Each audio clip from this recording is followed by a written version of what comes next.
You're listening to the Nerd to Know Media Network. Join us at nerdtoknowmedia.com. Alright, so you're wondering, how do I listen to you guys live? How do I check it out? Well, good news, we stream every Wednesday, 9 p.m, over on Twitch. Nerddux, Nerdddux, or Nerd to Know Media on YouTube or Twitch. That's how you're going to be able to catch us. Hope to see you in the live chat.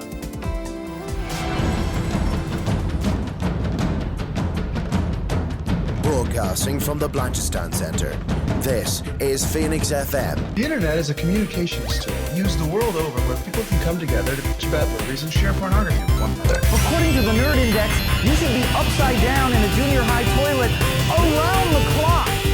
This is we'll do it live. Time goes in, time goes out. Never miscommunication. It's over 9,000. My name is Foxy. The balls are in there.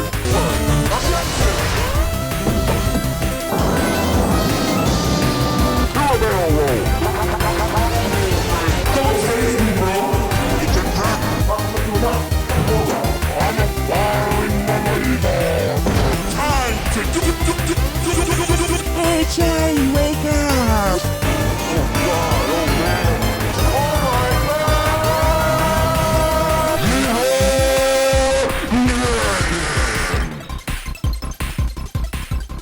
Hello everyone, welcome to the, what are we called now? So confused. The Nerd to Know Basis Show, going out live on YouTube on Wednesday or possibly Saturday, depending on what time zone you're coming from. My name is Cian, and in alphabetical order, introduce yourself, guys. The alphabet work. Bryn! Hey, it's Bryn. Hey, it's Dara. I had to think about that for a moment. I'm like, wait, who's first? Bryn, you were going after me for hat sizes and you can't do the alphabet. To be fair, it's late in the day. I did do It's late in the day. B is the first letter. Like B, C, D. Bryn do alphabet good. Yes? Me fail English. That's impossible. Whoa. Oh, how are you doing, Kev? You never got to introduce yourself. And yes, in shouting the word Bryn was my introduction. I'm doing fine. Lovely. Well, usually we do a bit of beating around the bush, but I suspect that this topic that we advertise on our social media will get derailed pretty quickly if I don't jump into it pretty quickly. No, it won't. It's like the main topic. You are derailing me as we speak. No, it's like the main topic. But before we get into that, I want to say that no, it's related. It's related. It's related. Come on, it's related. Okay, I trust you. I don't believe you for a second. I want to go on before we go on to the awesome Zack Snyder, right? Which is, because that's what the show is. Hey, you stop. You stop now. No, we can't let it be derailed. So, I want to talk about the Winter Soldier and the Falcon, or boredom mixed with more boredom. I hated it so much. No, I hate. Okay, went off a 4-hour cut of Justice League. So, brave words. They're different things, right? So, Cian, you liked this thing. I loved it. Okay, well, you're the only one out of the four of us. So, okay, let me make my. Okay, my point was I thought it was fine. Yeah, but it's like MCU. Solid. Okay, no, okay, I'm not going to get into it just yet because I want Cian to actually have his piece. So, Cian, the floor is yours. Of you. Well, it's either that or I talk over you, and I'm trying to be better. Yeah, Bryn is actually saying that I'm trying to be better. Isn't that right, Bryn? Yeah. I'm actually allowed to speak, or are you going to talk? No, I'm not. I'm trying to be better. That's the thing. Don't tempt me. Look, I knew what show I was signing up to. I don't mind. Okay. Will I go? Yeah, go. Oh, Go. Okay. I was waiting for the punchline there. No punchline. Okay. Well, funnily enough, it kind of comes from we talked about our apprehensive feelings on the last episode of WandaVision, and that kind of ties into what I like about this, which is that with WandaVision you had 8 episodes of Marvel you've never seen before, and then a ninth episode of big explosions and things that you very much have seen before. So I really liked how this first episode was slow paced, how it dug into like what these people do when they're not superheroing, even though there was a big fight scene in the start. Like how they're treated by the public, by the media. And I really liked how, especially with these two characters being soldiers, it kind of digs into how these people get left behind when there isn't a world to go saving. And I love that aspect of it. I love the fact that it dug into creepy, like insidious groups that kind of populate online and then kind of get radicalized and all that kind of stuff. I found it incredibly refreshing. And like the reviews up on Geek Ireland with my thoughts on it, but I really hope it keeps this kind of tone. I hope it isn't like one episode of this and then 5 episodes of Marvel bombast. So I was very impressed by how daring it was for especially a Disney product. Let loose, guys.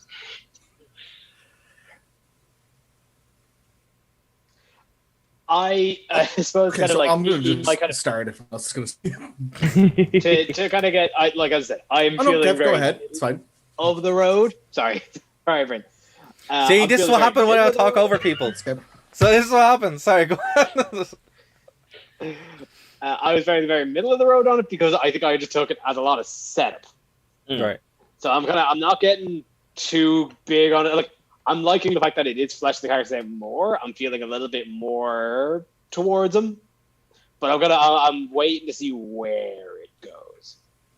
Oh, it's definitely got the Picard thing of like, it feels like a piece of a big long movie. I know that kind of ties into Justice League.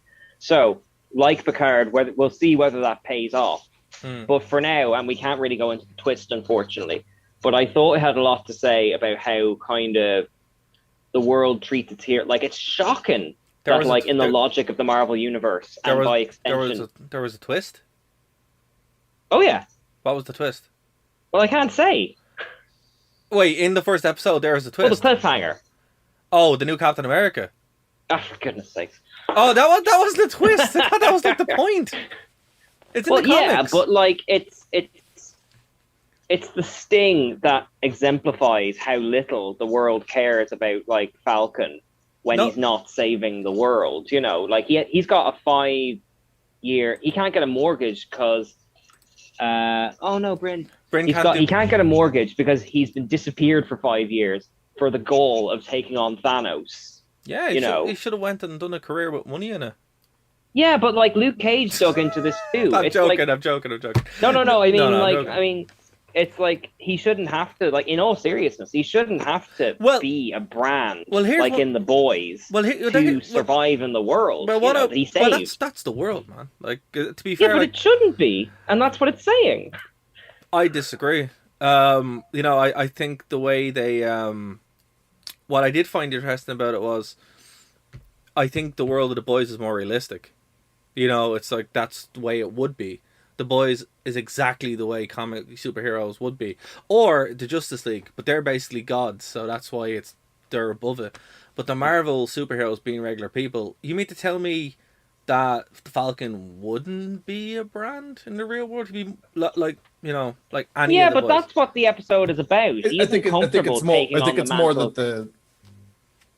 Sorry, go, Brent. I think it's more that the Falcon shouldn't be the brand, but he would. You know, it's like.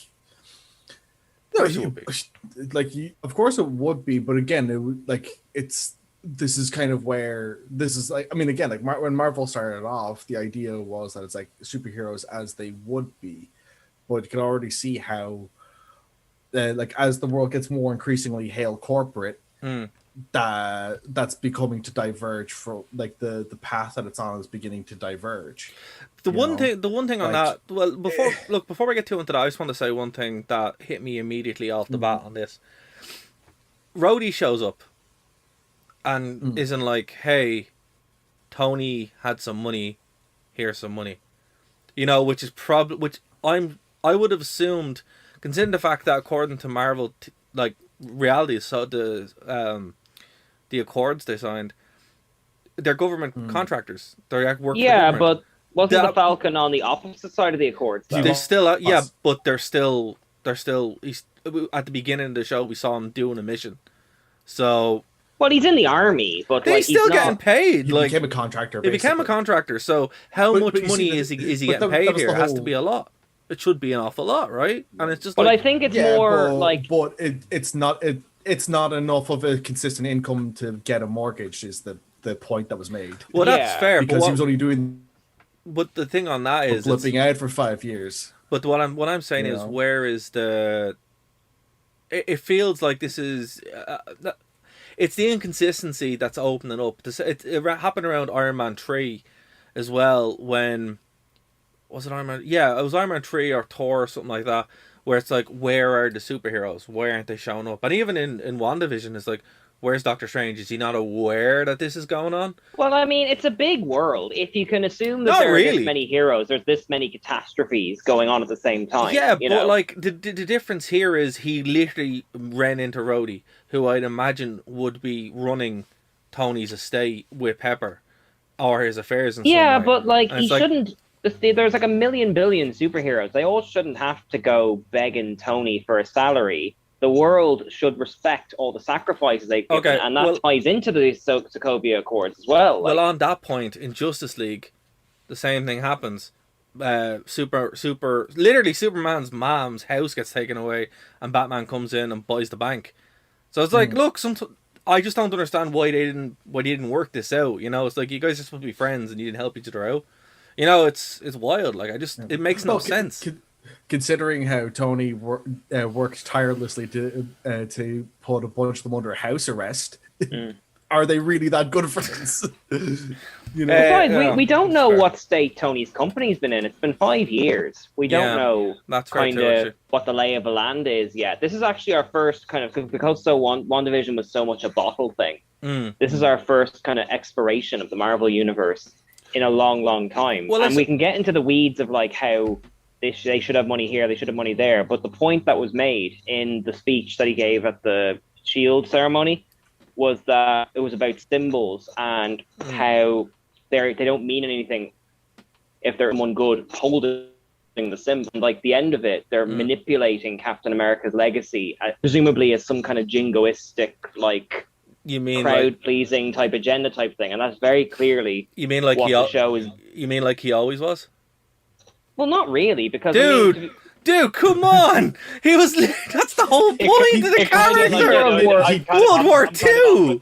Well, hang on a minute now. Hang on a minute. Hang on. In the canon of the MCU, he literally did a stage show where he punched Hitler and an actor to make war bonds money. Yes, get war bonds in money. In the movie, that's the he point. left that behind to go save people. Like in the comics. But hold on. The reason. No, hang on. Hear me out. Okay. The reason the character of U.S. Agent, who is this new Captain America, exists is because Captain America resigned in protest over the Vietnam War, and they created this jingoistic character to take the vacuum while Captain America wasn't there. So I don't agree with this idea that Captain America is in and of itself a jingoistic like sort of thing, unless in the Ultimate Universe where it's fair game. In MCU, absolutely, like the symbol of Captain America started off as a jingoistic. Yes, that's fair. Propaganda piece.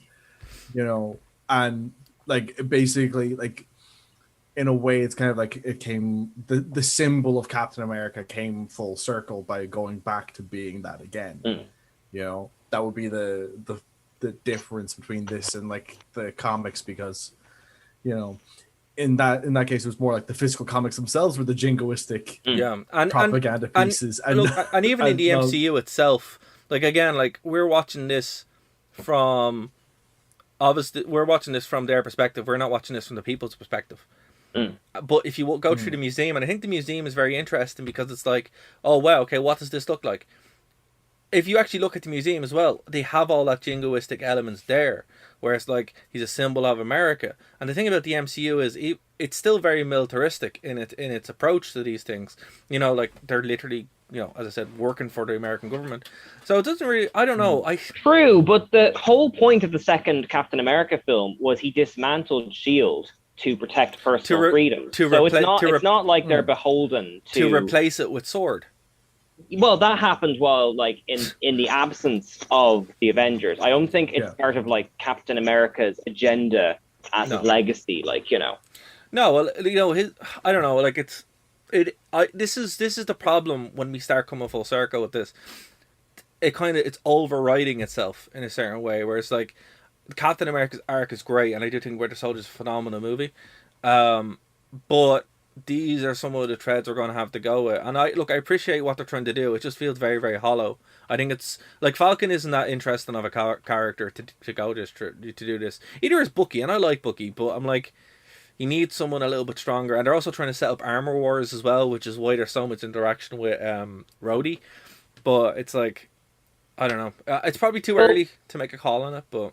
You know. True, but what I like about it is chapter 1, so yeah. We have a comment from Munster Mutt. I agree, it's kind of overthrowing itself in a way. Yeah, that's the way I see it. To be fair, like, although it is just the first episode, it didn't do anything for me. It didn't do anything for me at all. Like my major issue with the first episode was more that, like, I didn't find it overly engaging, and I found it pretty forgettable days later. Yeah. Which I saw as like being like the major issues I had with it. Like, there's good content in it and there's good ideas in it, but if I'm not retaining it, that's a bit of an issue. Like, this is my fear. When it's only a couple of days after I've watched it. This is my fear with it when we were talking about WandaVision and how great it was and how different it was. You know, you actually were it's a bunch of different things as well.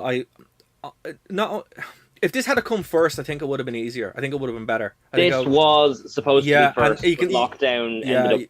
I think WandaVision was more finished. And then, again, this isn't verified. What I heard from a few outlets was that they had to reshoot some of Falcon and Winter Soldier because a viral disease was to be an ingredient. So, yeah, I think it's weird. WandaVision is so stylistically charged, it makes more sense to be a second one. Yeah.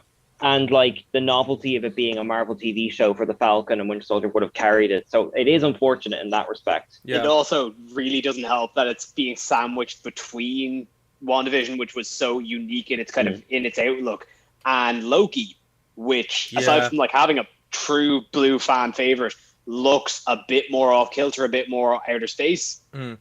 Well, I mean, in the Marvel... it seems that it's kind of getting... It's now stuck kind of between two very unique, odd-looking shows, and it's kind of sitting in that, like, it's sitting looking like a very just kind of like standard action military kind of thing, and it's got some kind of ideas, but it definitely doesn't have enough to hold its own compared to these two.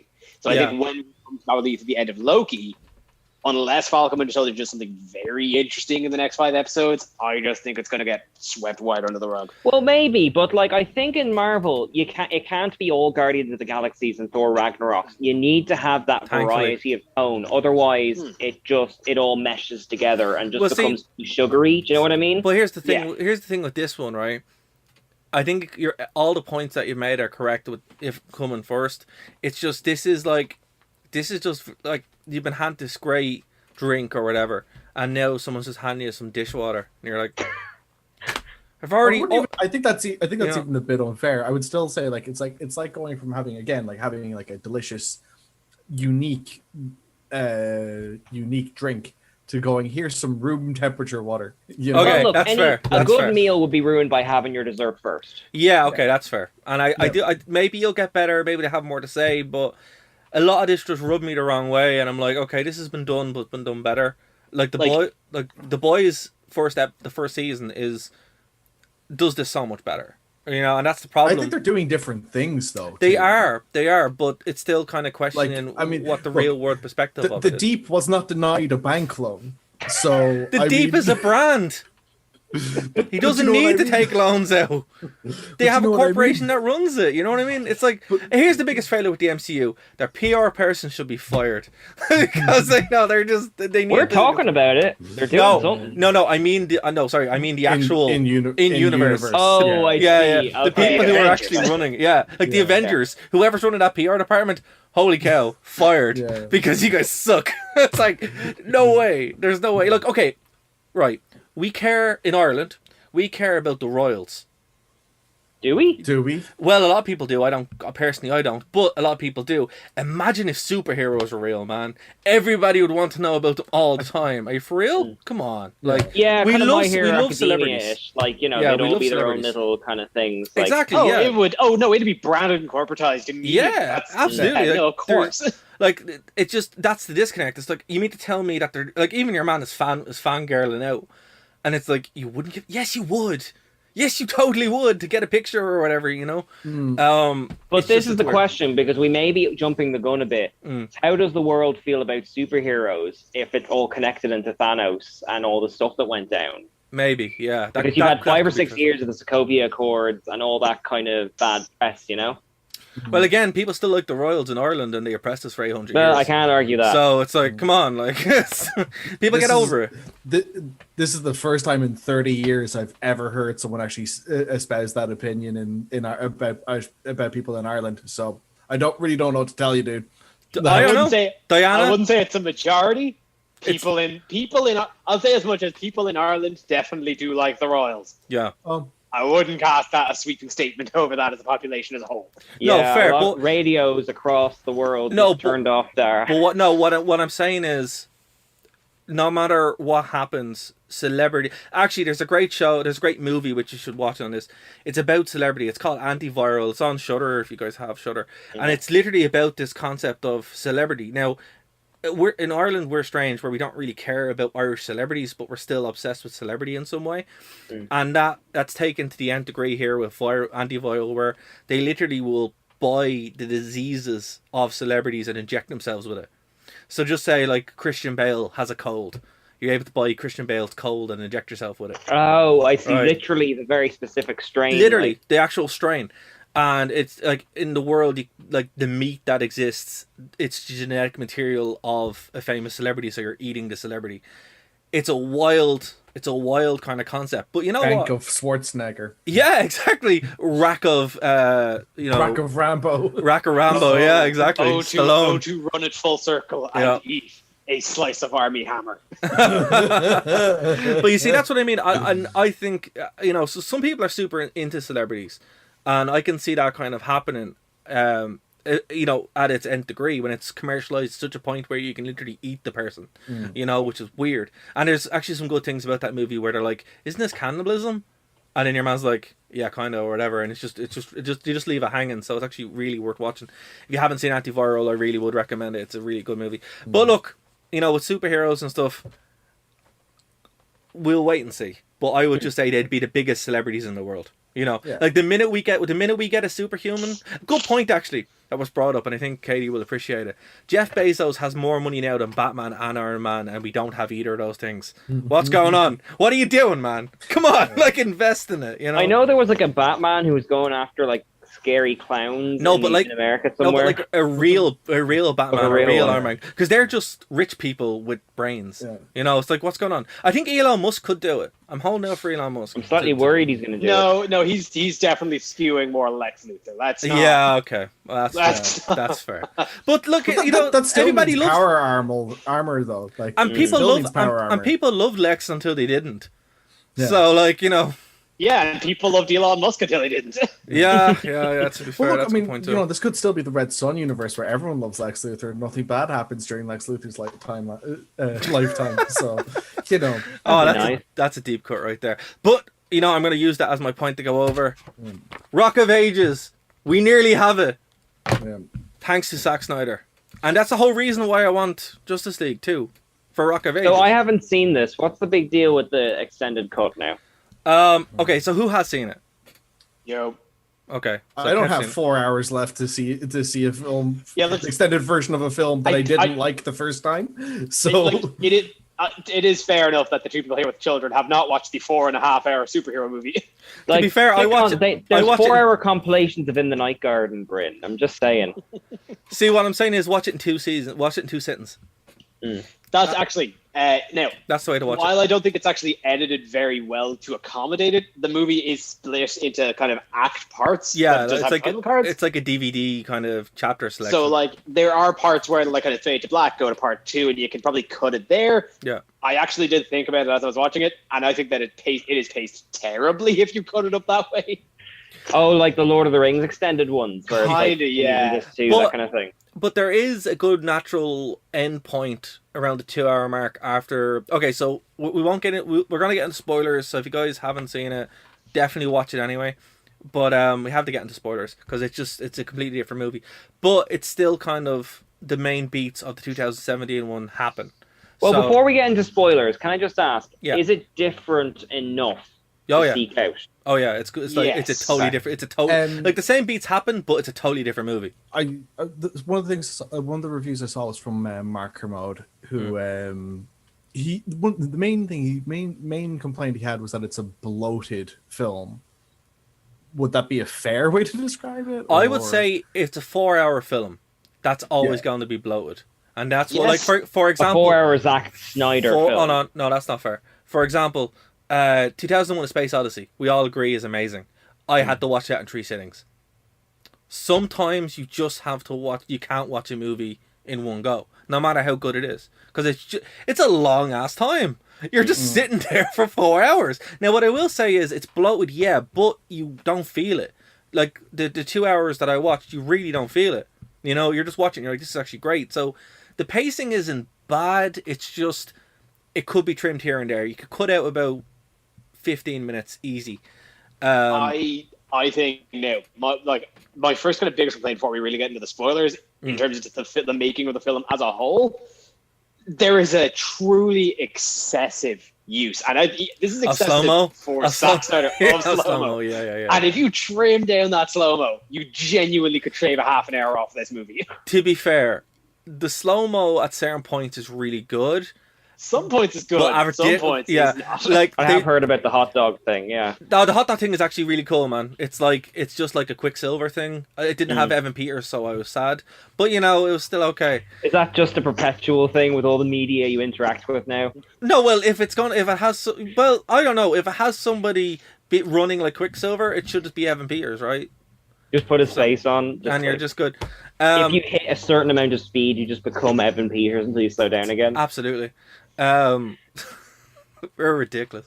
I just love this idea of the Flash run, when he runs and does like that blurry face thing he does to anonymize his face. Yeah. It just becomes Evan Peters. That would be cool. So we're arresting you for speed crimes. What, me, Evan Peters? Yes. Yes. No, but the bit where I found ridiculous with the slow-mo was, and also just how often it happened, how many shirts Aquaman went through. And my dad, at one point, my dad was like, he's going to have no clothes left if he keeps taking his shirt off. Because literally it's just off slow-mo. It's like, okay, this is the 5th time that's happened. Where is he getting these clothes from? Because he just takes them off and that's it. But I did enjoy how much, for one, I found it as a much more enjoyable experience. To actually just watch the whole show, the whole movie as a thing. It filled up a lot of the plot holes. It was actually quite light as well. It wasn't dark and dour like Batman vs Superman. Or I've heard that, yeah. It actually is quite just a good movie. Like it's a fun. It's not fun, but it's a nice little romp, And it actually has the most accurate depiction of the Justice League outside of the animated series, which is not fair to compare it against, but I'm going to do it anyway. There's a bit where they're just hanging out, and you're like, this feels really, really real. And like they hang out with Alfred and you're like, oh my god, like why didn't you just do this 3 years ago? And that's what kind of annoyed me throughout the whole movie. I'm like, this should have just been released 3 years ago and people would have loved it. It's not the best superhero movie ever made because it's 4 hours. If it had been in 2 parts or even 3 parts for the next one, I think people would have said this trilogy Wasn't the is plan, amazing. though, to originally do this where it was split into Yes. more It was, It yeah, was, to have yeah, two yeah. Justice League movies Yeah. one year after the other, yeah. And you can But like to go back after Suicide Squad and Batman v Superman, like the atmosphere in the room around anything Zack Snyder was incredibly toxic. Well, here's the and plot. it is somewhat self-inflicted to some degree. I wouldn't say so. I would say the biggest problem with this, in one sense you are right. I would also, but when you watch even the director's cut of Batman v Superman, WB hack his movies to bits, and the bits they take out really make all the rest of it come together. Like Batman v Superman is not a brilliant movie, but in the director's cut, Ben Affleck is probably the best Batman. And in Justice League, he really is Batman in this. But in the movie, you're like, what? In the theatrical cut, you're like, this is a joke. This is just not good. Ironically, for Batman v Superman, it was that first hour with him investigating everything that like, sets up Justice League that I would have cut completely, because it was just like, this actually doesn't even contribute to that film. No. You know, because it's like, oh, you got to the point where Lex Luthor's bad. Oh no, who would have thought? But you know, it's just one of those kind of things where I'm glad we got to see it. HBO Max have said they're not like, there's some kind of deal they're going to do. But HBO Max have done the opposite of Marvel and said all our movies are going to go directly to the cinema. We're not going to have them on HBO Max, so that's good for theaters, I suppose. But I don't know. I'm more on the, if you're a Justice League fan, you're going to love the movie. If you're a Zack Snyder fan, you're going to love it. If you're neither one of those things, you're just not going to like it. If you don't like Zack Snyder's films, you're not going to like it. If you don't like Justice League, you're really not going to like it. But what if you're just like lukewarm on if you're lukewarm on Zack Snyder? That's where I was going. If you're just kind of curious or lukewarm about it, my advice would be split it into 2 or 3 and come back to it. Watch it like week to week and kind of do it that way instead of just binging it, because everything that happens in it will kind of just sit with you better, you know. Like, there's some really, really good visual scenes in it. We got a real life Darkseid. That's I never thought that would happen ever, like ever, and it's kind of sad because the boom that was around Endgame and Infinity War, Zack kind of got there first, and that's what I was just like, oh man. It's but I mean, that's too early. They got there with no build. They got there or not, but they still got there, and you're like, it's actually does come together. But there was no build, there was no faith in it, and it was just like, okay, we got to cut this and pump out some crap, you know. And like, it's all there, and it's sad in a way, but I'm glad he got to tell the movie he wanted to tell. In saying that, I definitely liked how the movie. It didn't seem like it used Darkseid as the final, as the big bad of this movie, because it certainly felt like setting up Darkseid and then using Darkseid as a very good motivator for Steppenwolf, which then made Steppenwolf much more engaging in this version. Absolutely. So like the way Thanos was in the first Guardians of the Galaxy, just kind of in the background, that kind of thing. Like, yeah, well, it does that, but also like Steppenwolf in the Marvelized version, he's just evil for the sake of it. Yeah. In this Which is a shame, because it's Kieran Hines, and you know, local talent. He's class. Like, yeah, you know. But in the Snyder cut, he has betrayed Darkseid and he's trying to get home. And that's the whole reason why he's there. He's like, look, can I come home now? And he's like, no, you got to conquer 1,000 more worlds. So then, like Ronin or Starscream, that kind of antagonistic villains. Like, literally, yeah. And you're kind of like, okay, this makes way more sense. But what's also interesting is it sets up, you know, Rock of Ages. And if anyone hasn't read Rock of Ages, pick this up. This is really good, right? JLA 10 to 15. It's probably the best Justice League book you're reading. Give me a flavour of it. What's Rock of Ages? Well, Grant Morrison wrote it, so you're already in for you're in for a good time. Basically, what happens is Darkseid takes over the world, and it picks up like 15 years afterwards, and it's time travel and all that kind of stuff. But it's just a really, really good story, and it's one of the best Batman stories. Batman was in a concentration camp, and he escaped, and they're trying to figure out how to beat Darkseid. Literally from the point when most of the Justice League are dead. There's a good line in about Martian Manhunter, where the Sad traps Martian Manhunter and tortures him to the point that the energy he produces lights Las Vegas for a year. You're like, oh, that's so dark. You know, it's just like, it's such a phenomenal story. And that's what Zack Snyder's trying to do with this futuristic injustice kind of thing. And that alone has my interest peaked on it. But they did kind of set that up with the Dream, didn't they? They did. Batman vs Superman, yeah. They did, but they go into it in way more detail at the end of this movie. Spoilers, obviously, but you know, at the end of it, it's a dream again when Batman is talking to the Joker, and you kind of see what the what that future looks like, and Oh, basically. so we get to see Ben Affleck Batman and the Jared Leto Joker together, do we? Yeah, they have a really good scene together. Actually, as that well. was a trick they missed before. Yeah. Yeah. So, you know, on one hand, I'm sad that we're not going to get any more of it, but I don't know. I think we could. I think It's we could. I imagine, because I remember being handed at the Comic-Con we were at, actually, you and me and Bryn, like, you know, it's in the before times. they were handing out flyers for the extended, like, release the cut, and like I imagine people who've been begging for that for years. I mean, Kev, I'm sure you made a good point on the editing, but like, I mean, they must feel vindicated to have a cut this long, like, you know. Oh yeah, no, like I can only imagine like that the people that wanted this are just reveling in that catharsis now. Like they have been loud, they have been out about it, and they got what they wanted. Yeah.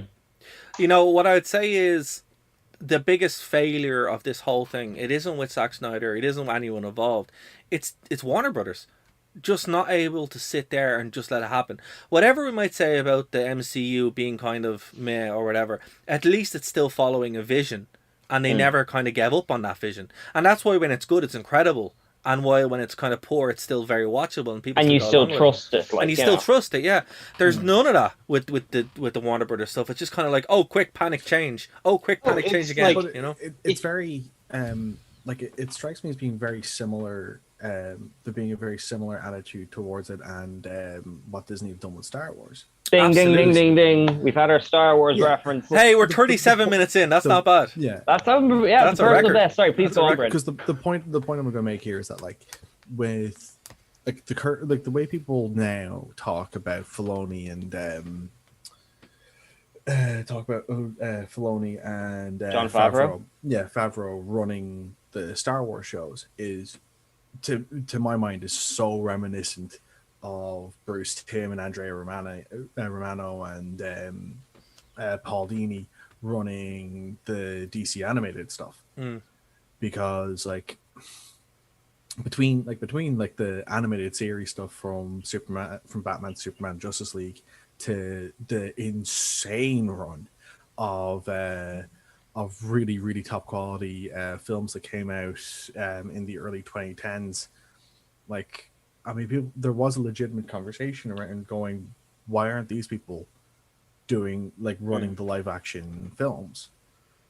And Well, I mean, if I kind of had to speculate, I think it's that Marvel are kind of clever enough to take. I mean, they always make money, but I think they're clever enough to kind of take a loss here and there if it serves. Like, I mean, who was begging for like an Ant-Man and the Wasp, or who was begging for a Guardians of the Galaxy, really, before that? Yeah, but like, kind of with Warner Brothers, each one has to be the biggest hit, and there isn't really a sort of plan for this will be big, this will be this. Like, you know, it's all like, I mean, look at the numbers Suicide Squad did, but they didn't kind of continue that momentum. You got to remember that, like, Warner Brothers were late to the party. Marvel had set up and delivered a crossover. They weren't, though, because Green Lantern, but they just scrapped it. See, I think Green Lantern was still the part where nobody was really trying to make a universe. Yes, fair. It's also Disney and Marvel had show. Sorry, Bryn. Sorry, you go ahead. It's the Disney and Marvel had shown that they can do this and that they can make a lot of money. Yeah. So look, it was transparent that Warner Brothers are trying to just cash this in with the equal to opposite of it. Yes. You know, what I was going to say was that you know, I don't really accept the idea that, like, Warner Brothers are late to the party when they've had the rights to these characters for decades. Like, they could have done this stuff any time before when they did I just don't think Warner Brothers understood what they had. And look, to be fair, I'd say most people, this is the point when most people are going to turn the radio off. Most people don't understand what DC is. Like, your average person does not understand what DC is compared to Marvel. Marvel is a linear, up until, like, 4 or 5 years ago, it's a linear timeline. Everything that happened in the same continuity. DC isn't like that. DC has a world where Superman's black, a world where Superman's a commie, a world where Superman's a Nazi, where Superman's Mexican, where he's Mexican, the one where he's Batman. You know what I mean? And they're all happening at the same time. So they can have all these different stories, right? However, in Marvel, that can't happen without actually changing the status quo, which is what we're going to see with the multiverse when it does come in. But with DC, they can kind of do whatever they want, and that's kind of what they're setting up now. But what they should have had is, and they had no one to actually do it, to be like, okay, well, we have Batman from 1989. Let's just see what he's doing now. We have, you know, that kind of thing. And now that's what they're kind of starting to do. So with this Justice League kind of thing, the plan is to like have this as its own thing, and then if they want to go back to it, they can go back to it. Like, they popped in like $80 million into this after it was finished. So there already is a willingness to kind of spend in it, but there was no one who really, like, let's put it this way, lads. Like, what, 20 years ago, if you had said, oh, comic book movies are going to be massive, people would have been like, Blade. Don't give me hope. Yeah, no, not even that. It's like Blade was good, but most people didn't even know Blade was a comic. Yeah, and you touched on a good point there. X-Men did. Yeah. But that 2001 though. But that was the first one, really, to do it. That and Spider-Man. And like, let's be fair to Warner Spider-Man Brothers. 1 wasn't even out yet. Spider-Man 1 came out 2002. Yeah. So because like, I mean, the Dark Knight franchise from the mid 2000s to 2012 was the biggest like comic book franchise in cinema for a long time. Dark Knight, the second Batman film, comes out the same year as Iron Man, and then the third one comes out the same year as the Avengers. So if we were to time travel, this conversation would feel very, very different. So it's not completely fair to say that Warner Brothers were napping either. Like, this conversation couldn't have happened, Keane. Like in reality, like, because, you know, when Iron Man came out, I remember when Iron Man came out, I broke my hand actually going to see it the second time. As a by-the-by. It wasn't related, it was a by-the-by. But so happy you punched a pole. But I went to go see Iron Man and I broke my hand later on that day. And I remember when it came out and it was like, oh, that's cool, that's fun. But everyone was still excited about The Dark Knight. You know, they're like, oh, Dark Knight is where it's at. So it wasn't until Marvel were like, oh wait, we can actually kind of connect these together, and it wasn't until the Avengers came out where like, this actually works. Like, people kind of like, even though when you watch the Avengers now, it kind of looks like a TV movie. Yeah, I don't mean that in a bad way. I mean it feels like a TV movie. But remember how important that movie was, and I'll let you come in there now, Kevin, in a second. With your excellent fidget spinner. You know, when that movie was released, that was game changing. If Warner Brothers should have really been like, oh, we can do this now, and that's when they should have done it, but they couldn't. They just didn't know how. Kev, what you want to say? Well, no, just because just kind of funny to say that. Like, I rewatched, or my partner rewatched Avengers. Now, I sat in and watched part of it. I was watching it, like, my brain was in two parts of like, oh, this is a bit naff now, considering all I've seen them do for it. And then I was like, but I remember when that came out, and the energy around that movie was just so palpable. Yeah, like this was monstrous, because it was never supposed to happen ever. No, but I remember, like, that was the thing that was great when that movie came out, was that people were like, how are these characters all going to share screen time? Yeah. And then I went, oh yeah, they can share screen time because one of them had to get recast. Because Bryn, that one guy goes too big to be around other actors. But Bryn, remember, that was the kind of concept where one hero at a time, because that every movie has to be the biggest movie. We went from the way Warner Brothers would do movies to the way Marvel do movies, and the way Marvel do movies where you can have this interwoven storyline open the door. Now, Zack Snyder, to be fair, he had done 300 in 2006, 2007, and then he did Watchmen in about 2010. So he actually kind of figured this out as well. And Watchmen, if you haven't seen it, I think it's actually better than the comic, to be honest with you. Okay, why not? Why isn't it? Why isn't it? Why isn't it? Why isn't it? I'm hanging up the stream Why to isn't say it? that again. Why It isn't doesn't it? have the details from. It doesn't have critical details from the books that make it a much more lived-in experience. I'm not going to hold that against you. I'm not going to agree with point. All right, hold on. That's also the 4-hour Watchmen. It still misses the point. How? Dr. Manhattan is the bad guy when he never was in the book. And that's a really pretty important detail. I don't know. I think the Dr. Manhattan nuke thing makes way more sense than the big. Not really, though, because like the logic of entire film, thing sure, of like but- the thing of the book is that an outsider just gave away the end of Watchmen. Yeah. An outside alien force is the only thing spoilers that for a could clear the 40-year-old book. divide between the Spoilers for a West. 40-year-old book. Yeah. Look, if you're wrecking Captain America, I'm wrecking this. Fair. So, I mean, yeah. now, I don't think any film could have done it. And to be fair, Tim Burton had the rights to Watchmen for a while, and he admitted, he went, this is unmakeable.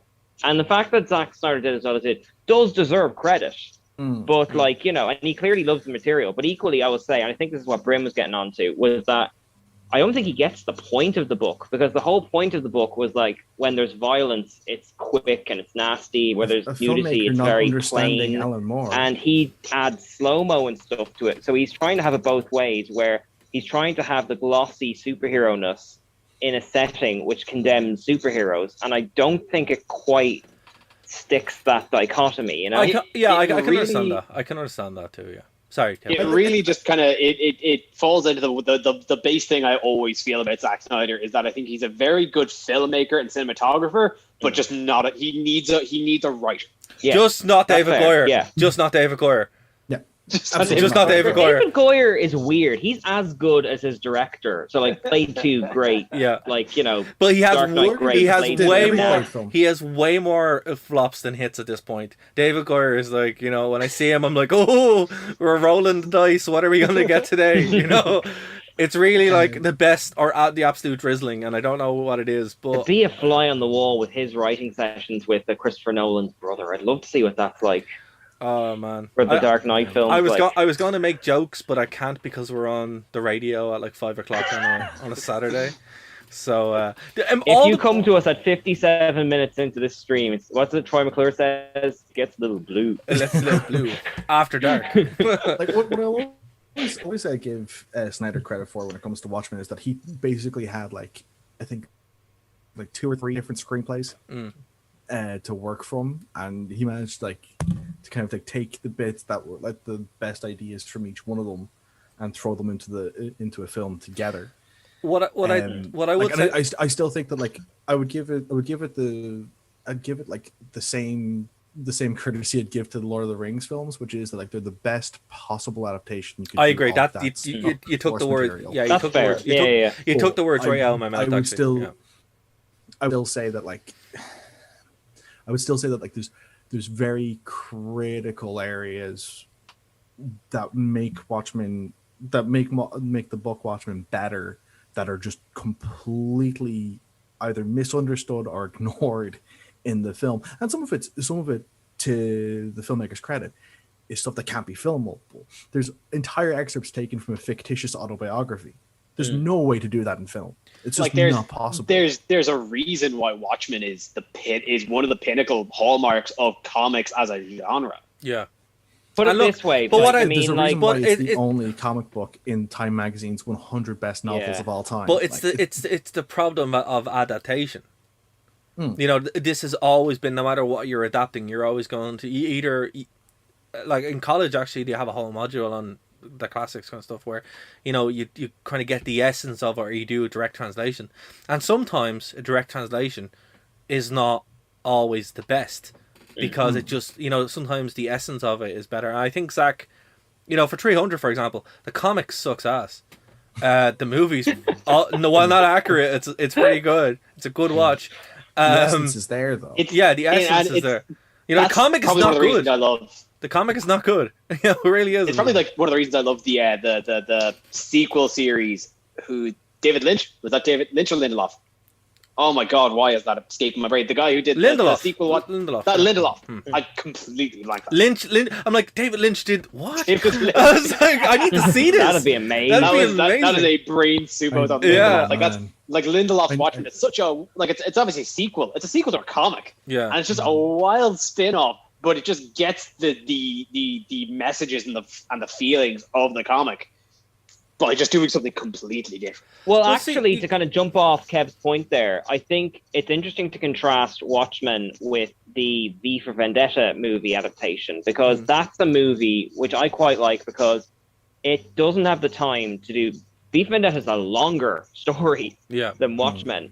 So what it does is it takes the essence, it kind of Americanizes it to make it relevant to the way of the world in 2005, 2006, keeps like the biggest moments, but puts its own spin in it. And you can take it apart on like this, that, and the other compared to the book. But it is equally very much its own thing at the same time. Well, you know? it's funny. V for Vendetta gets more and more, but actually, it's incredibly relevant now if you really want to get into it. You know, really is. But I think that's a pretty good adaptation too. Actually, I prefer that to the comic because of how it's paced and just, you know, the actors in it I really enjoy.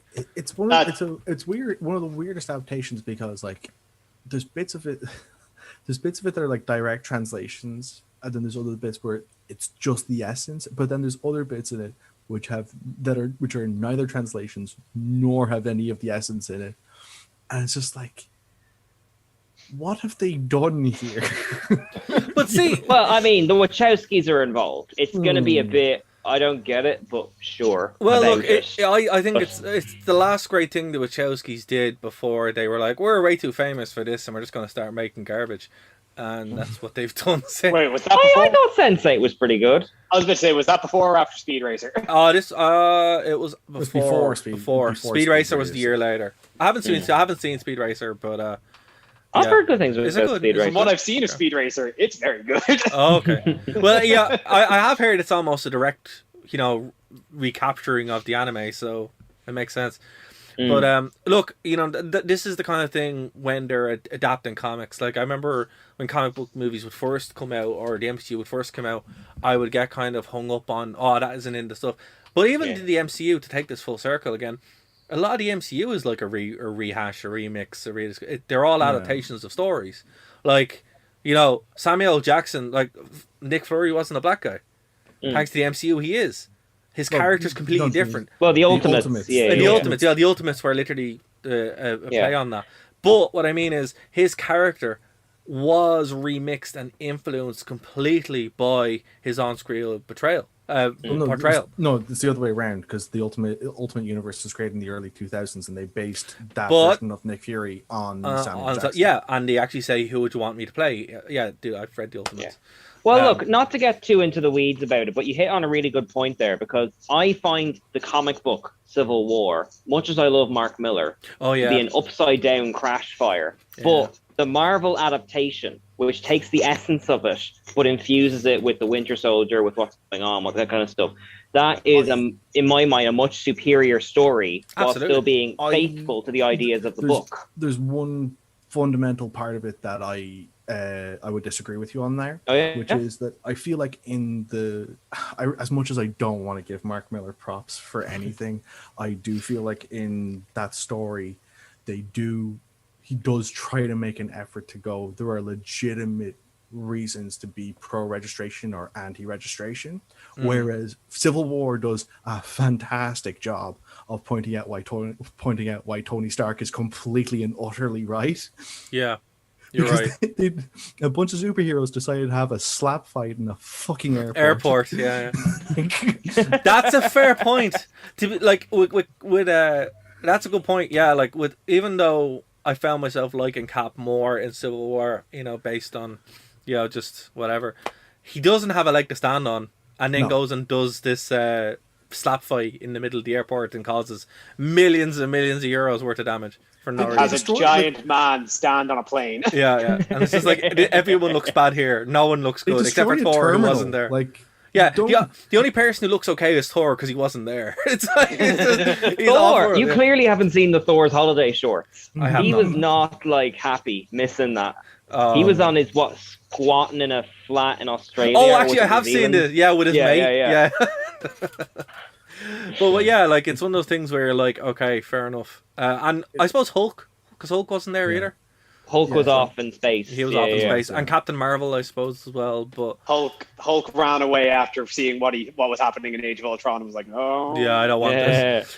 And Hulk is effectively the incentive for the Sokovia Accords, because he demolished a city effectively. Yeah. Like, you know, nothing good was waiting for him. Like, he did destroy Harlem in the film they don't talk about. Okay, apart from that one moment, yeah. Actually, it's weird when you watch the Disney movies, when you watch the Marvel movies on Disney, they don't even mention Hulk. It's not on their timeline. It's like hidden away. They're like, no, that's not it. Oh, and I really like that movie, and they're going to start referencing it more because Abomination is coming back with Tim Roth, and then like Oh wait, this is news to me. Where is he coming back? He's coming back in She-Hulk. I like that. And also, Speaking of which, actually, can we? Because the news broke today. yes. Black Widow is coming to Disney Plus. One thing, but not until the. I just want to put a pin in it for 1 second because we have hit our time for the radio listeners. So if you're checking us out on the stream, guys, stick around. We're going to keep going. But if you're listening to us on Phoenix 92.5 FM, what are you doing? Go over to Nerd to Know Media or join us live every Wednesday at 9 p.m. where we stream. So we'll see you next week here on Phoenix 92.5 FM. For everyone else, we're going to keep going. All right, sorry, King, go for it. No, I feel bad for the radio listeners. I've actually got news, and that got. It's their own fault. It's their own fault. We tell them. We give them warning. Okay, so they've download. confirmed that this is the last time it's getting pushed back, or that's what they've said anyway. So, Black Widow to Disney Plus as well as theaters, if there are theaters, whatever. Check back in 3 months, whatever. So it was supposed to be May. It's now. Come on, Arsenal, help me. July, yes, late July, and Shang-Chi is coming. The Marvel film after that, apparently, they're moving around their schedule, is coming out in September, and they're going to have the same deal that Mulan had, where you pay 30 quid for early access or something. So everyone is stealing it. Yeah. That's what that means. Well, no, hold on. Those allegations, I will not have those allegations being said. We only talk about this hypothetically for educational purposes, Kane. But you do it often. No, I'm not. We're not promoting anything. We're not promoting. We're merely speculating. We're just doing it for research. We're of this intellectual property. At length and in detail. We're scientists, Kane. or just do what I'm doing with Raya and just thinking about every once in a while, like, but I'll wait the 3 months because they've already confirmed Raya's coming out, I think, in June. Yeah. Okay. I've rationalized if I'm not going to pay the 20 quid for the movie that looked very interesting, is an original concept, and is original animation, I don't think I'm going to pay for Black Widow. Yeah, you're going to have to film. Black Widow. Well, but that's the gamble, though. You've got 3 months to not get it spoiled for you. But seriously, guys, go to the theater because AMC stock needs to rise. Not that I'm giving you financial advice. I'm not getting the virus for any theater. Just go I to the say theater. that as someone who I'm makes not getting theater. the virus for the stock market. No, hold on. Think of me. Think of me and my stocks. That's what I'm saying. Dara, I love you. You're a good friend of mine. I'm not getting the virus. How dare you? How dare you? I know. Friendships are truly being tested. What's it? Nerd to Know Media, Civil War. I know. But I think you mean civil disagreements. The AMC Accords. Oh my god, that's amazing. But no, it's funny, right? Because like on the one day we had the Marvel Disney announcement that they're just going to like dual release, and then Warner Brothers are like, oh no, don't worry, we're still just going to release in the theaters first. It's like that seems backwards. That seems weird, you know. It's more like, what are they doing? Let's do the opposite. Okay. I think that's how Warner Brothers make their decisions. They're like, what's Marvel doing? Wasn't Wonder Woman on streaming? Yeah, it was. And then they also said that like Matrix 4 was going to be on streaming, but I think they didn't expect America to cover it, to open up as fast as it did or something like that. So they're like, all right, I guess we're staying open. Have we talked about the Wonder Woman sequel? Has anyone seen it? I've never watched it. I never watched it. Okay. I never watched it. I have legitimately acquired it. And we'll watch it soon. We'll watch it soon. What's the story with Dune? I know that was supposed to be the December. I nearly finished the book. Yeah, December. Theaters. Yeah. December. Yes. Can't wait. I want my 3D glasses. Oh man, it's gonna be so good. I want that worm to jump out of the screen at me. Spider-Man is coming out in December.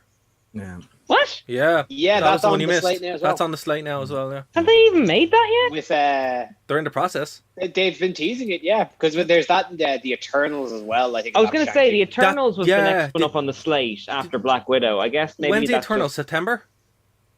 Or is it August? No, Shang-Chi is and the 10 Rings is now is the next one instead. I don't know where the Eternals is. Okay.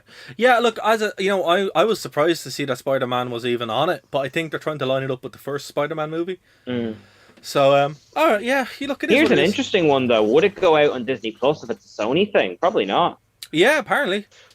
Oh, really? Yeah. I think so. Because the first two, the Homecoming and Far From Home, they are not up there. They are like the Hulk, completely not on the streaming service. That's a fair point as well, actually. They're yeah, on Netflix. they're on Netflix. Yeah, With Are they? the whole- or on Channel 4 as well if you watch all four, which is the best streaming service. I love that app. Yeah. It's the Malcolm in the Middle. Like, thank you, WandaVision. Like the Taskmaster, Undercover like Boss. There's loads, Seinfeld, loads of great stuff on there, and it's free. Sponsor free. us, Channel 4. Here's If the- Coors can sponsor you, you can sponsor us. Yeah, but like, and for anyone listening in America or anything like that, basically you can get it, just get a VPN and you'd be fine. Actually, I don't even think you need one though. You should just be able to download it because it's not geolocked or anything like that. It's actually more usable. It's actually more user friendly and intuitive than the RTE player, which doesn't work. That's not hard. I think our basic it doesn't even work. HTML website, like Nerd to Know's Dude. basic HTML website, is more user friendly than the RTE player. I think the best way to illustrate this is that there's a small Irish pro wrestling company called Over the Top Wrestling, and their streaming service is not only more stable but more reliable. Someone was talking about someone was talking about it on Reddit the other day, and they're like, the only way I can get it to work is to put a pie hole in it and block all the ads, but sometimes it crashes the entire browser. I'm like, you shouldn't have to do that. That's what happened one year with the Eurovision. Yeah, it's like the ads were broken. I didn't even have an ad blocker. I don't mind ads, but like the ad thing was broken, but the ad wouldn't play, so none of the shows would play either. Oh, RTE, can you go 5 minutes without embarrassing yourself? How long is that? Well, here's the thing, it's also the most expensive streaming service because whatever the TV license is, like 180 or something like that a year, that's a very expensive streaming service. Like that's double what? It's and they don't have the Muppets. They don't have anybody. They do have a lot of Muppets. They're first very expensive Muppets. I don't talk about the more fancy a career in RTE at some point, are you? Oh no, I couldn't. It's where the money is. Yeah. But Dara, you can fix it. Bring the tape. That's not a bad idea. It's We very can hard. rebuild. It's very hard to get in, and it's incredibly difficult to get out. No. Look, as I said, although I have enjoyed watching Fair City during the plague. Oh man, it's something else. They've managed to make the show even worse and more stilted. It's like, okay, but they love this whole virus thing there. It's giving them fuel for days. The show, is it? Oh, on the show. Oh man, it's like the whole point of the show. Nothing else happens. They're all just talking about it all the time. It's hilarious. Yeah. I've only ever watched Fair City and I have friends in it. We were in it. Me and Bryn were in it for ages. You were hit upon the point I was about to say, which is like if I've known someone who's either written an episode, starring in an episode. I saw a lot of episodes because I studied with Caroline and she was in it for a while, and or especially background extras. Tape it, find my brother and sister, boom. That's your viewership. Look, for anyone who doesn't know, Fair City is our biggest soap. RE Standards. Yeah, RE Standards, yeah. And to put it into context, when I was in it, I played 3 different people in the same episode, and they thought that was fine. I was in every one of the shops, so the hardware store, the Spar, and the restaurant, and they're like, "Oh, you're fine." I'm like, but I look exactly say, "No, just put your hair up and down in your grand, not wear your glasses." I'm like, so what? I'm 3 people. Just Clark Kent. Clark Kent. That was it. Oh, Yeah. they used to do that on Star Trek: The Next Generation. They put Ridiculous. shots together, so you'd see like Riker 3 times sitting at 3 different tables in the same shot, or something like that. No, the funniest was when you were there and they just do the Ed Wood thing where like something would fall over and they go, "It's fine, time to go to lunch," and you're like, "You're not going to shoot it again, no." That's fine. And you're like, they just, oh man, it's gas. You know, I think I know the only way it could be more incompetently done is if the entire thing was directed by Harold Zoid. Oh, that would be amazing. The pie fights in the background. You know what they should It's actually all do. gone off food in the shop. But they can have this idea for real, right? And it's grand. Shoot an extra show, you know, like the show Extras, but just shoot it where it's like someone is filming the show happening and the hijinks that happen during it, and that'd be way more interesting than the actual show itself. But no, Well, I mean, I kind of stage just tapping into that I think it'd be cheaper mentality to in some make, too. respects it now. would be cheaper to make. It'd be very cheap to make. But Just a GoPro and a HDMI and a LAN to a Twitch stream. and there you go. It's just like, I don't know, but like they're like the WWE. Me and Bryn have a saying where if it's fun or interesting, it's not going to happen. RTE, it's fun, interesting, and the high brass don't get paid 100 grand. It's not going to happen. So to give the people on Fair City its credit, though, like on any soap opera, the schedule you work to is crazy. Like I knew one of the story editors for a while, and she just described. I'm sorry if I've used this anecdote before, but she just described it as being like writing it was like feeding a monster that's never full. Yeah. Like, you just work round the clock, and it'll be like the takes they would use would be, and this isn't Fair City specific, it's just general things, would be like the lighting is best in this shot, but maybe not the acting, or like you say, maybe something falls over. Like, so I applaud the people who work on it, and I'm sorry if the results aren't, everything they hoped it would be. It's amazing. It is amazing when you see them editing it, because they edit it in between shots. So they'll shoot the shot, and then you'll see up on the screen them actually editing it, and you're like, okay, that's pretty impressive that they're able to get it done that way. But then, like, it's like you should pad it out with something, the making of shows, or like the Talking Dead, like Talking City or something like that. You can pad this stuff out and make it run, but no, let's just work them to death. It makes no sense, it's crazy. 2.5 hours of TV a week. It doesn't happen by accident, well, no, the one thing I am waiting for, and my whole time there, I don't know if you thought this, Bryn, as well, I wanted the bus to show up, because apparently the bus shows up now and then, and it never happened. I think they should have more scenes on the bus. Like some scumbag comes up and they like try to stab you on the bus or something, or like a junkie on the bus, like real life. They could just do the bus scene. It'd be great. Now you're sounding like Ed Wood. Yeah. I don't know, man. That's what happens on buses in Dublin. It's getting disturbingly like Harold Lloyd.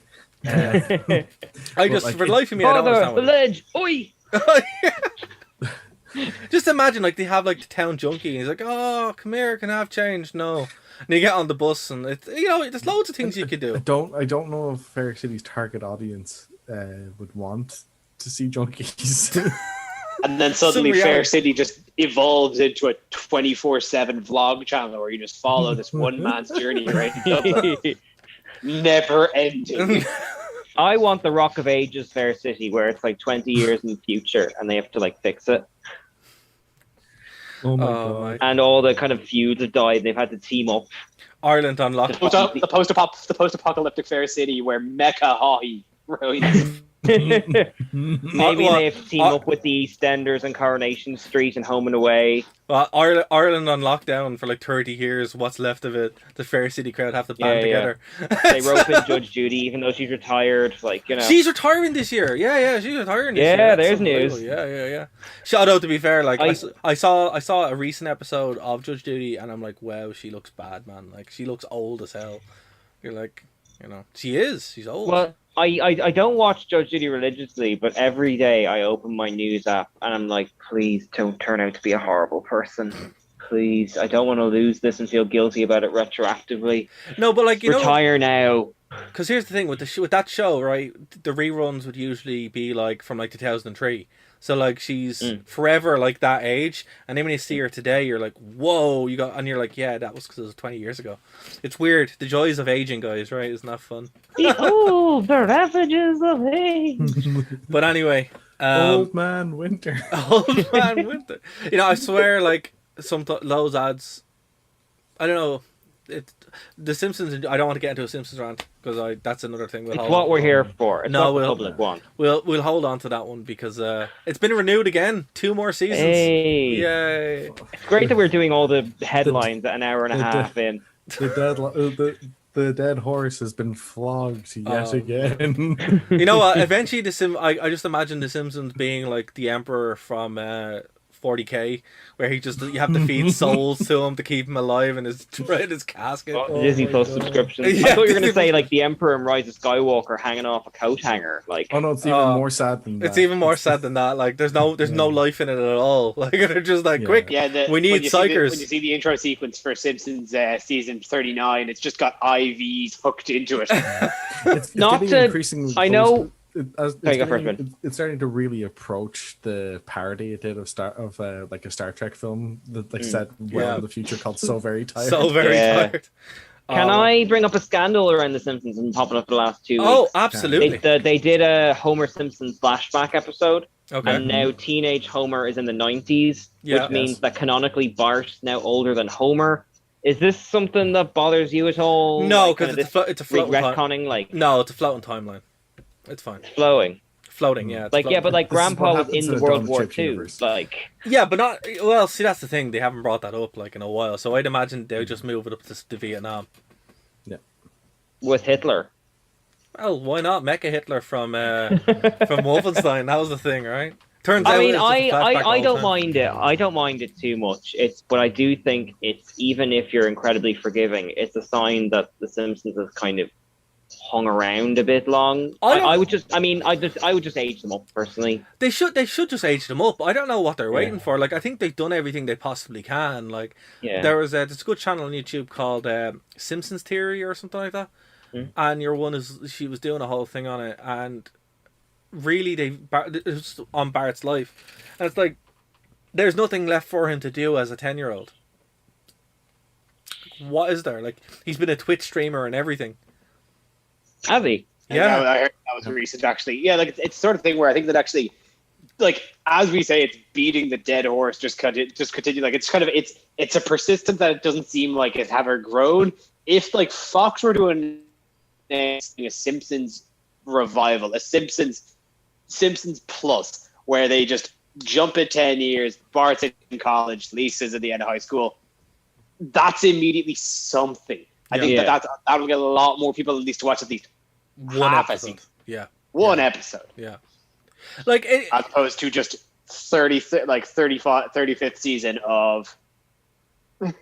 Like, there's literally nothing for them to do. Like, there's nowhere for them. They've been everywhere. They've done everything. Like, I don't know if they've done a virus special or not yet. I don't think they have. Well, they did the episode where Marge goes to jail way back when. Yeah, but they did that a couple of times. But it's just like, I don't know, man. I'll still watch them, but I agree with Kev. I think aging them up is the way forward. And then if it fails, it fails. You know, call it a day. End the damn show.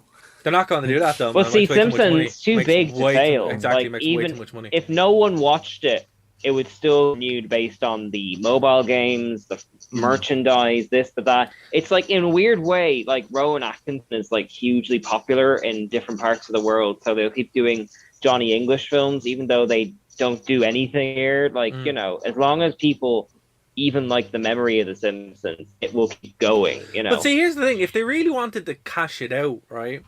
They could do spin-offs. So you could do your age up on the kids. Like their spin-off showcase. Well, I would watch the Mo and the Love Tester thing. I would watch the one in New Orleans. The Chief Wiggum? Yeah, I'd watch that.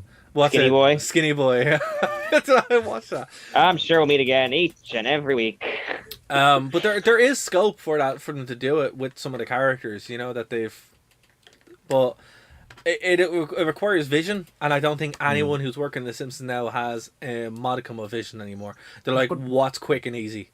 I disagree with that, though, because Professor Frink makes you laugh and he makes you think. So that monkey's going to pay. Going to pay. It's a poison chalice, though, because if you are the person, let's say one of us was given control of The Simpsons, and you change it, and people don't like it, you are forever the person who ruined The Simpsons. At this point, at this point, I don't think you would. How could you ruin it? I know, but you're anymore? still the one getting thrown under the bus. You know what I mean? Yeah, but that bus has been and gone. Like, it's like the old days when you didn't have the app and you missed the bus.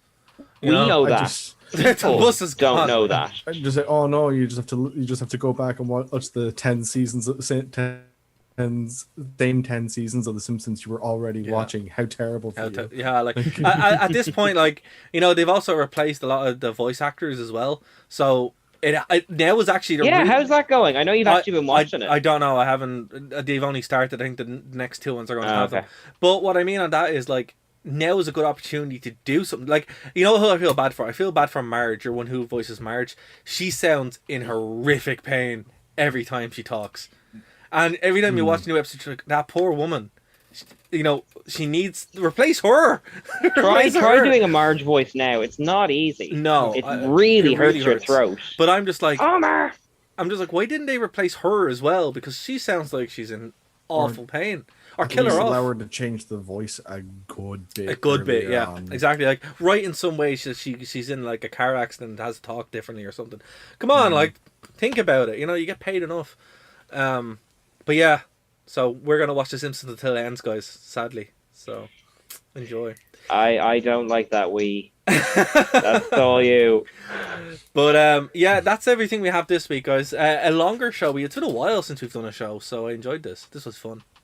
Yeah. It was nice to have news and to avoid it. But it's like blast from the past. It's a blast from the past. I've done better though. I didn't cut over you guys as much as I normally do. It's these group therapy sessions are going well. They are indeed. And thanks to Monster Mo in the chat for dropping in as well. That we do appreciate it. Guys, if you're new to the channel, subscribe, like, give us money as well. That helps too. And yeah, we'll be back next week as normal. There's a new show. A couple of new shows actually dropped on this. So we have a new show on the network, a new wrestling show from the Turnbuckle. I launched the show, the Metal Dialogues. No idea when the new one is coming out, because I said that. Keen, I never got around to posting our our Game Corner show, so that's going to go up this weekend. Ooh, the continuity on this is going to be crazy. That's going to go up this weekend. And yeah, Kev, have you got anything coming up? When's the next anime crash course? Ooh, that's a good question. I don't know. So it doesn't have a good answer. No. No, just like scheduling has been just difficult. What with the recent move and still figuring out everything. So yeah, Anime Crash Course still on a temporary hiatus. I will get back to you about that later. But as always, you can find me on my Twitter at KevTalica94, where I have now been posting my screenshots of me doing we're off radio hot girl shit in Final Fantasy 14, which is my new crack cocaine. And also you can find me on twitch.tv/Conorayne, CONORAYNE, where I am running a D&D game for my very good friends, and we're having a very fun time. Awesome. Ooh. Awesome. That seems fun. And Bryn, dare I ask about Takeover? Yeah, no. That's brutally honest. Anyone got anything else to plug before we wrap it up? Yes, I will. I am, as we have discussed, reviewing the Falcon and Winter Soldier for Geek Ireland, but equally, I'm working with ADHD Ireland. I mentioned this in my last show that hasn't gone out. This might be the first one. Basically, ADHD Ireland are offering lots of free classes and courses on their website. All you have to do is sign up, and it's kind of designed to, like what we're doing here, kind of combat feeling isolated in these weird times. I'm doing drama, but there's lots and lots of different things if drama is your thing. So if you'd like to get to know people or learn a new skill, go to ADHD Ireland, and all the events are there, and hoping to see you there. Awesome. Yeah, again, the continuity is a bit fucked because that's me. That's my fault. I'm sorry. Don't you dare apologize. You're keeping the rest of us looking good. Yeah, but I only realized, I'm like, oh god, that was 2 weeks ago. I should have got that out. I was like trying to figure everything out. Again, college is coming to an end for me soon, so thank God I get some of my life back. And yeah, if you guys are new, again, please subscribe, comment. That does help us an awful lot. And we'll be back next week around the same time for nerdtoknowbasis, nerdtoknowmedia.com. And yeah, thanks very much, guys. We'll see you later. Bye.